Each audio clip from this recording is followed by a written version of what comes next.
पहले तो ये तस्वीरें मैंने तीनों एक साथ इसलिए डाली क्योंकि कभी-कभी अपने आप को एहसास कराना पड़ता है कि आपकी जर्नी कैसी रही है एज एन एक्टर। ये तीनों कैरेक्टर्स को पोर्ट्रे करना was very difficult. Gurudev Rabindranath Tagore, doctor Manmohan Singh और महात्मा गांधी।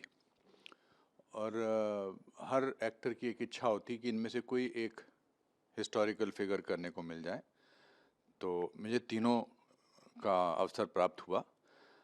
डॉक्टर मनमोहन सिंह का सबसे डिफ़िकल्ट था बिकॉज़ गुरुदेव रवींद्रनाथ टैगोर, महात्मा गांधी, इनको हमने न्यूज़ील वगैरह में देखा है या आर्काइव्स में देखा है या तस्वीरों में देखा है या फिर गांधी फिल्म में देखा है। मगर तो उनकी एक एंशंट टाइप ऑफ लुक है, pre independence, post independence etcetera, और ब्लैक एंड वाइट है। मगर डॉक्टर मनमोहन सिंह हमारे बीच उठते बैठते न्यूज़ चैनल्स पर, स्पीचेस पर वगैरह वगैरह, and had a very mild mannerism. Voice was mild, and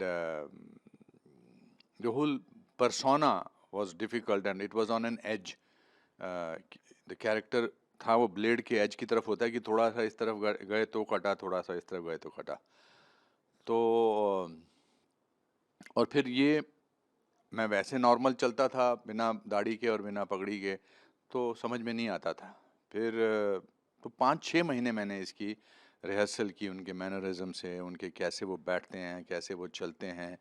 और फिर जब हम इंग्लैंड में इसकी शूटिंग कर रहे थे तो पहले दिन मैं वैसी सीढ़ी से चढ़ने की और सीढ़ी से उतरने की प्रैक्टिस कर रहा था, रिहर्सल कर रहा था, तो किसी ने वीडियो शूट कर लिया और उसने डाल दिया।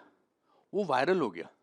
काफ़ी सारे लोगों को पता ही नहीं लगा कि ये था कि एक लंदन के इंटीरियर में कहीं विलेज में के घर के बाहर डॉक्टर साहब क्या कर रहे हैं। तो हाँ, तो वो था। फिर सबसे बड़ी उससे बात थी कि उनकी जो वॉइस थी वो एक पर्टिकुलर अंदाज की थी, and then that was very important.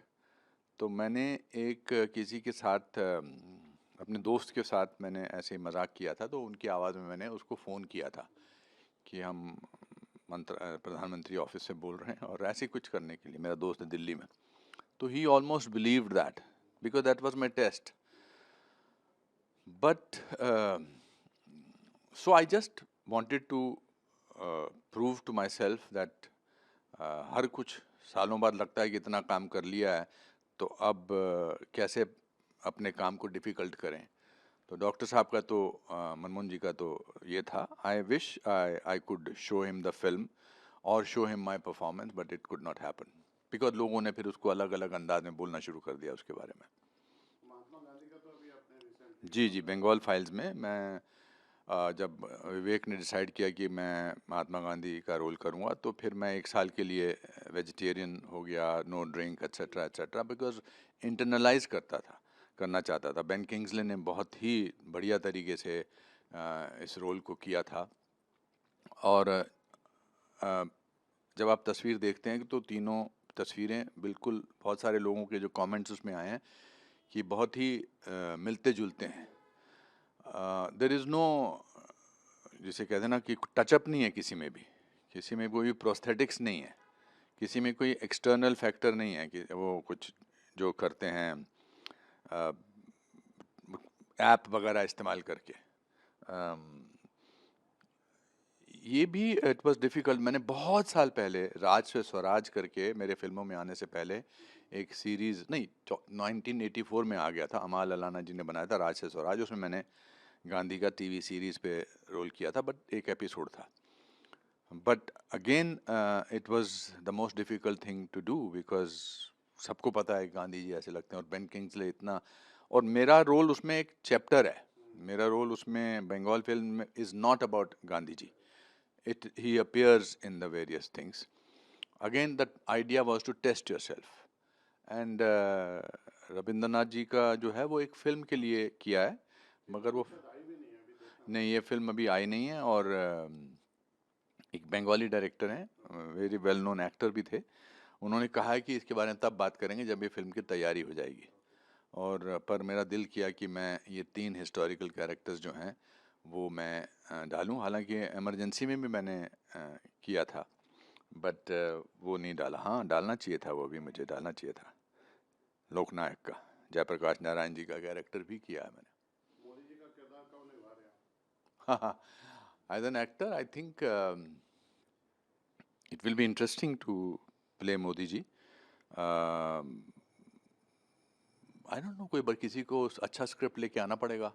मैं तो सिर्फ एक्टर हूँ, बट आई थिंक अभी बहुत साल हैं उनके कैरेक्टर को करने में। उनका it's again going to be a difficult thing, because all the characters, there is a very thin line between making it caricature and making it realistic.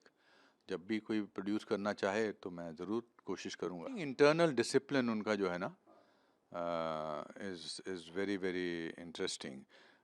इसीलिए मैंने कहा ना कि जिस शख्सियत को हम दिन रात टीवी पर देखते हैं, डॉक्यूमेंट्रीज़ में देखते हैं, अपने सोशल मीडिया पे देखते हैं, उनको करना बहुत मुश्किल है। बिकॉज़ बहुत ही थिन लाइन होती है कि ये ऐसे आवाज़ अगर की तो ये कैरिकेचर ना हो जाए, ये बनावट ना हो जाए।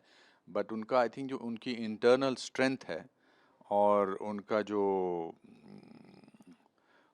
जो एक शारीरिक दृढ़ता है, I think that is a good point to capture as an actor.